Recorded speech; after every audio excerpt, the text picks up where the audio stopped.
Hermanos y hermanas, buenas tardes.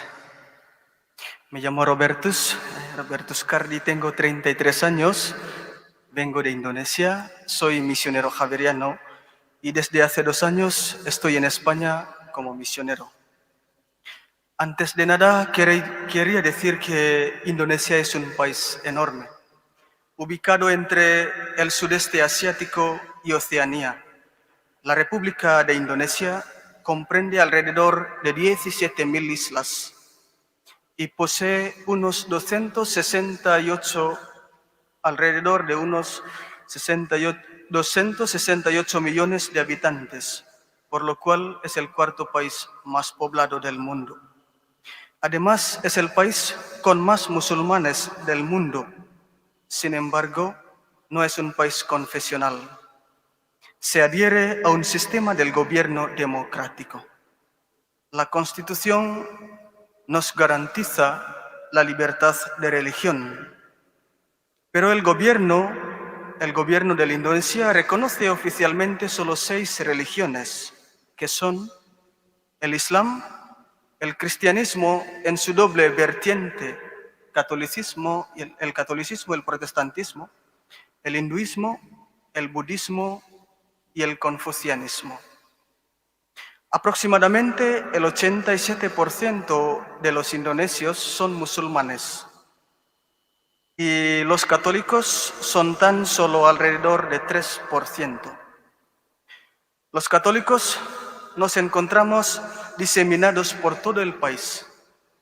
Aunque la libertad de religión está garantizada por la Constitución del país, hay seguidores de religiones, sobre todo las minoritarias, que encuentran dificultades para vivir y practicar sus creencias.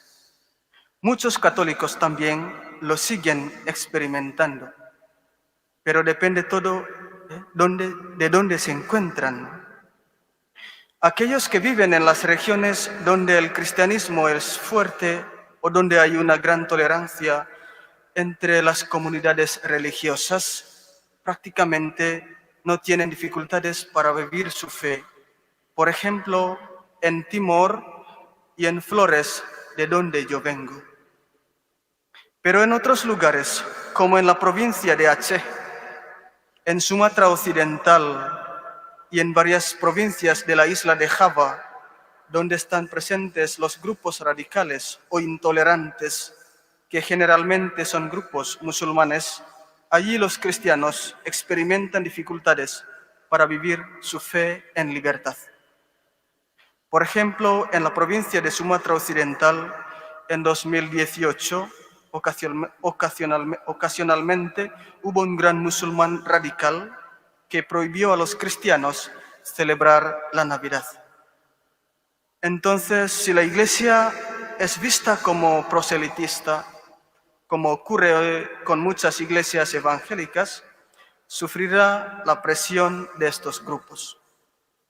Asimismo, algunos nuevos movimientos cristianos y también algunas comunidades católicas han experimentado muchas dificultades con los permisos burocráticos para construir iglesias o han sido ignorados por las autoridades y a veces experimentan persecuciones.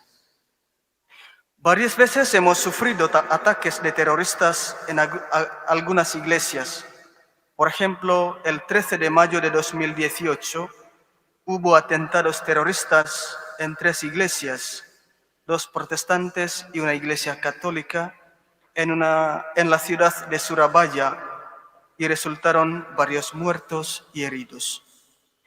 Y 2 meses antes, en febrero de 2018, otro caso terrorista ocurría en una iglesia católica de la ciudad de Yogyakarta, Central Java.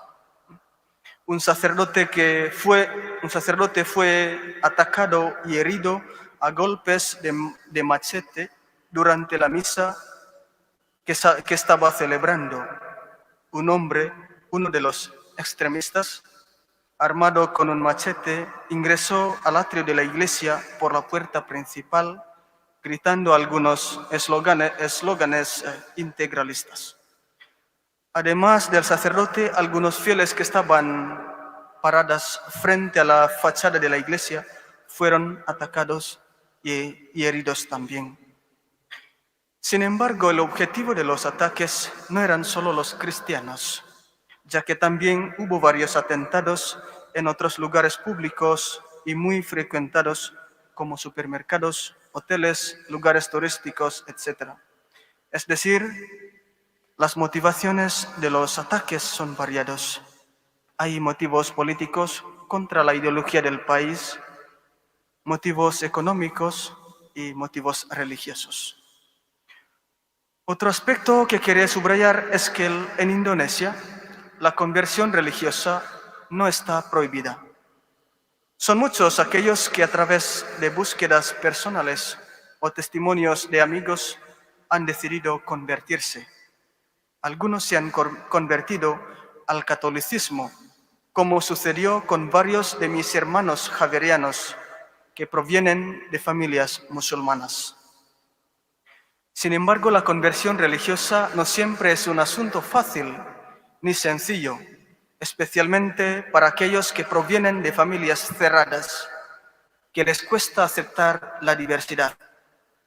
Hay conversos del Islam al cristianismo que sufren persecución por parte de sus propias familias, amigos y entorno más cercano, que se manifiesta principalmente en forma de aislamiento social, agresiones verbales, etc.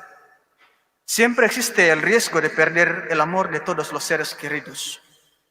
A pesar de ello, no son pocos los que lo ven desde otro punto de vista, es decir, lo consideran parte de su camino de fe. Precisamente durante el tiempo de preparación a los sacramentos de la iniciación, catecumenado, la Iglesia les enseña que seguir a Jesús nunca está exento de dificultades y rechazo. Como Jesús mismo nos dice a nosotros, sus discípulos, si alguno quiere venir en pos de mí, niéguese a sí mismo, tome su cruz y sígame. Jesús nos pide que le seamos fieles. En 2013, el último año de mis estudios de filosofía en Yakarta, en la capital de la Indonesia, acompañé a 20 jóvenes en una parroquia que estaban preparando para ser católicos. Algunos de ellos experimentaban dificultades en sus propias familias. Sin embargo, para ellos era una ocasión para madurar su fe, para ser testigos de que solo el amor y el perdón pueden convertir el rechazo en aceptación. Ahora ya son católicos. A pesar de las experiencias